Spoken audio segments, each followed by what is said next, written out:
Sometimes the objective world, the world around us, and the narrative world, the world going on inside of us, touch. It's like a coming together of inner and outer events in ways that can't exactly be explained through cause and effect alone. This has been coined as synchronicity. It's also been called omens, serendipity, divine guidance. February 2022, my family and I go away for a holiday. It had been a long time since we'd done something like that. Obviously, we all live in different places now, doing different things, got different lives. But we came together and we went to a place called Onimana, which is a beautiful beach. I believe it's in the Coromandel of the North Island of New Zealand. And on this trip, 3 things happened that nudged my direction a different way and ultimately helped lead me to this very point. Now, one of the things that happened on this trip was that I realized that our family wasn't in tip-top shape. You know, I won't get into that out of respect to my family. It's like not my business to share. But at this specific period, we weren't really connecting. I think we were all a bit lost in our own life drama, you know. The second thing that happened, and I think it was our last day, we decided to go to this hidden beach. It's like a secret beach. And to get there, you had to drive out into the middle of the forest, walk for like 30 minutes down a cliffside, and then you wind up at this beautiful little beach, one of a kind spot. And my mum and I decided to go for a swim. My mum is in the water, an annual occurrence. I'm here for it. We were swimming for some time and eventually decided to head back in. Turn around, start swimming. A minute passes, 2 minutes pass, 3 minutes pass, and a little smidge of panic set in because I'm like, oh shit, I'm getting tired. It's clear now that we're in a rip. Like, we're being pulled out to sea. Being out in the open ocean is a big fear of mine. My grandma had a fear of sharks, and the way that she kindly planted that safety mechanism in me was by letting me watch Jaws when I was like 5 years old. So that instilled a deep fear of sharks. It's not so bad nowadays, but all the same, being dragged out to sea was probably not on the top 10,000 things I'd like to be doing on this holiday. But beyond that, I'm actually more scared for my mum. So my mum and I look at each other and we're like, yo, we're not going anywhere. This is not looking too flash. I have my hand on my mum's back and I'm trying to like push her and I'm like, no, this is ineffective. Switch to my back, grab my mum by the back of her swimsuit and I'm like, yo mum, kick with everything you got. We're kicking. I don't know how long we were doing this for. It felt like 5 minutes. Might not be that much, but like 5 minutes of gung-hoing it and seeing no progress and realizing you're in the middle of this beach, which is known for being hidden. Ain't no lifeguards around here. There's no one even that could probably save us if we got dragged out. That could be a possibility. And if we spend another 2, 3, 4 minutes doing what we're doing, we're gonna gas and we're gonna have to float out to sea, because that's what they tell you to do, right? If you're caught in a rip, let it take you, find where the rip isn't, and then swim back. But when it's happening to you, that's not what your instincts are telling you, right? You're like, I'm closer now than I'm ever gonna be if I let it take me. I better try my best to get in there. I finally put my toe down and I feel sand. And so I grab my mum, I like launch her this way, and then I start kind of tiptoeing, walking, pushing her, and eventually we make it in. We're both a bit shook. Holy shit, that was close. It's all good, it's all gravy. Happily ever after, thank God. But there was one more thing that happened on this trip that had a big effect on me. We were sitting down at this cafe. Someone makes a comment. I jumped on it. It was just wit. I made a joke at my dad's expense. This is kind of roasting, just being playful. But the whole family erupts. They are cracking up. The laughter just got like too much almost. Then I started feeling bad. I was like, oh, this is like, I don't want to make my dad feel stink, you know? And this laughter continued for like 2, 3 minutes. I didn't really mean anything by it. I just jumped on a loose ball, so to speak. But like, I felt bad about it. My dad's a good sport. He was laughing a bit, but he's a human being. It had to have hurt. And later, after all this ordeal, on the same day that my mum and I got swept out, I came home. Man, I just felt very emotionally high. I think the thing that really strangely affected me most was that I hurt my dad's feelings. I would feel pretty rats about that if someone made a joke about me and everyone found it funny. And what's that J. Cole lyric? Like, all good jokes contain true shit. And so I just felt like I should apologize. I wrote out a message to my dad saying sorry, effectively, but I was so scared to press send. That's what opened my eyes a bit. I remember thinking like, how corrupt has my spirit become for something as simple as apologizing to someone I love for hurting them to be this difficult? I could not do it. I was like sweating and shit. Like, I was like, my heart was beating. It was weird, man. I think this is why it meant what it did to me, was because like, I didn't have to apologize. He wasn't clearly upset. I could have like gotten away with it, but I felt wrong. And I struggled to apologize, and I did. I eventually did. It was an instance of swallowing my pride and just admitting I was wrong. And again, this is why it was such a revelation to me. I was like, why was that so hard? It was just saying sorry. Is my ego that big that I can't even do that without having a fucking psychological meltdown about it? You know? It was a strange thing. The outcome of this trip, I see the state of my family and I was hurt. Second, obviously my mom and I nearly died. Third, I came to realize that I might not be as much of a good person as I thought I was, because apologizing to my own father for hurting him, even if it was a joke, was really difficult. Meanwhile, in the background of my life, I'm in a real bad place, and I've talked about this in another video, so I won't go super hard into that, but across the board, my stuff is jacked up. For months, shit, years, I've been telling myself, back of the mind, I need to come up with a plan for my life, and I need to make some changes because I'm running out of time. On Tuesday, the following week, we get rained off work, and finally, the catalyst being this weekend that we just experienced as a family, and the internal processes that set off in me, that was the catalyst for finally sitting down and making a plan for my life. And I wrote it all out, every single question that I could think of, and I answered it as cohesively as I possibly could. And this was pages and pages and pages. I spent hours doing this. When I go to write the date in the top right hand corner, the date was 22/02/2022, and it was a Tuesday, second day of the week. And I remember thinking, whoa, that's pretty crazy. I'd never really delved into numerology or anything like that to this point, but I researched it. Lo and behold, this was the day. All the woo-woo cats were dripping over this day.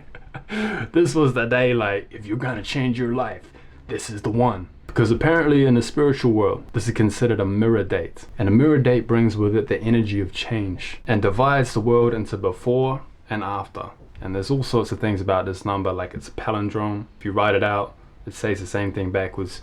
Even like, if you write it out clock style and flip it, it still reads the same thing. This is like the wet dream of all days to make changes happen in your life. And it just so happened to be on the day that I finally decided to make a plan for my life, as a result of a cascade of events that led me to really, in my spirit, knowing that I needed to make the change. I go to the grocery store after writing this to buy me some healthy food, because part of this goal that I just freshly set was to get my health in order. So I'm at the grocery store, my food's being scanned, and I'm thinking at that exact moment about the significance of this date, right? 22/02/2022, Tuesday. In this phase of my life, I'm very brick and mortar. I'm very see it to believe it. I'm living in the objective world. So I was very skeptical about this date. I remember thinking like, nah, that's bullshit. It was just a coincidence. The lady hands me my receipt, $111.11. And I still have that hung up on my wall over there. She handed it to me, and I just remember thinking like, it just felt like it was the universe saying, nah, that wasn't no coincidence. We're watching, we're with you. Coincidence or not, I believed it. And from that day, I began to pay attention. I consciously began to communicate with whatever this thing was, right? It felt like it was speaking to me. And I read a book called The Alchemist. It talks about essentially that the universe will conspire to assist you on your way when you follow your own path in life. Right, I think in the book they call that personal legend. And these instances that I just referred to as synchronicities, in this book are called omens, right? Following the omens.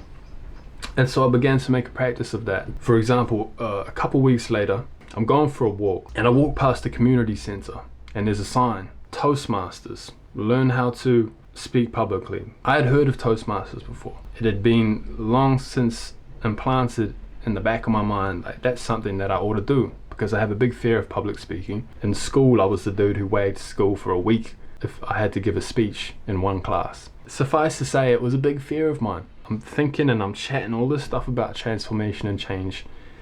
That would be a massive step for me. So there's a number I write the number down. That night I'm like looking at this number, I'm like, I'm going through it. I'm like, Eventually I called because I was like, look, I have goals, and no matter how I look at it, I have to be confident speaking, sharing and articulating what's going on in my inner world, my mind, because you speak your world into existence, and I already somewhat knew that. I called the number. A lady picks up.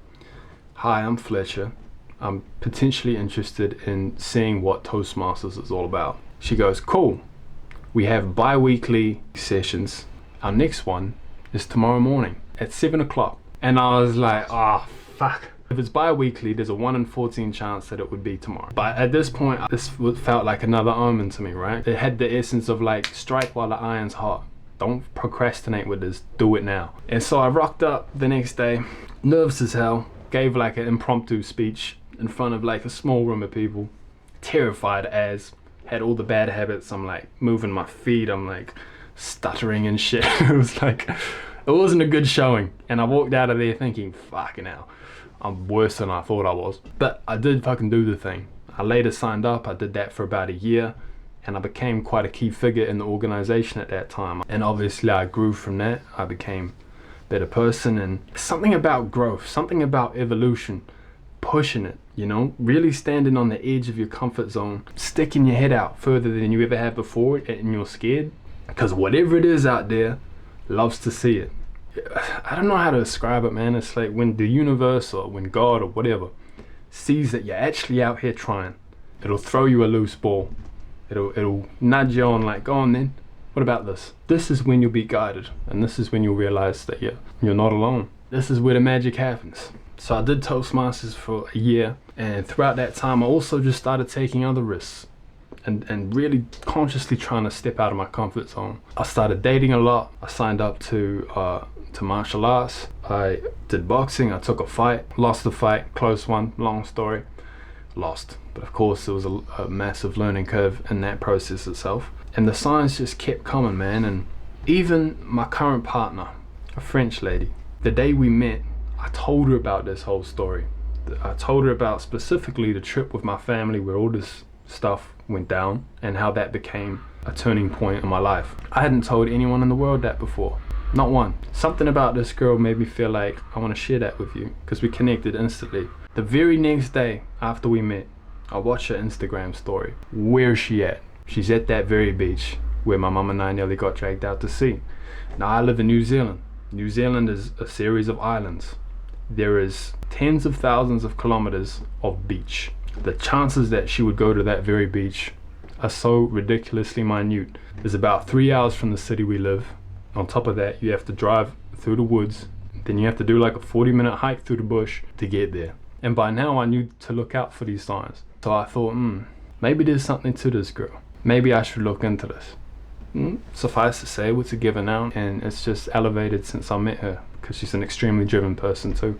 So these synchronicities and these omens happen so much, and I really wanted to explain heaps of them. I intended to tell like 3 or 4 stories like this. Some of them involve life or death situations where tragedy was intercepted at the last moment in a way that was just seemingly divine. Arguably more crazy, but I think I'll stick with what I got so far just because that's my genesis. Like, you can see where this began. How about this too? On the first day that I ever made a video for the first time, I called a guy called Jesse Wynyard, who's a business dude, a creator. He's a lot further down the track than I am, but we're quite similarly aligned, kindred spirits, you could say. I'll show you a little clip about me, and I'm explaining this whole genesis of this story, and I think you'll see what I'm talking about when I say that when you're on the right track, these things just happen. I looked into the dates and stuff, and this is what's buzzy. And when dates line up like this, that's when I pay attention, because I've had crazy moments in my life, like on 2202-2022 in 2022. Bro, it's 2:22 right now. Oh shit! What the fuck? Yeah, bro. That's you know, bro. See what I mean? And this is Tohu. This is the omens. When I follow yes, these, bro, good things happen.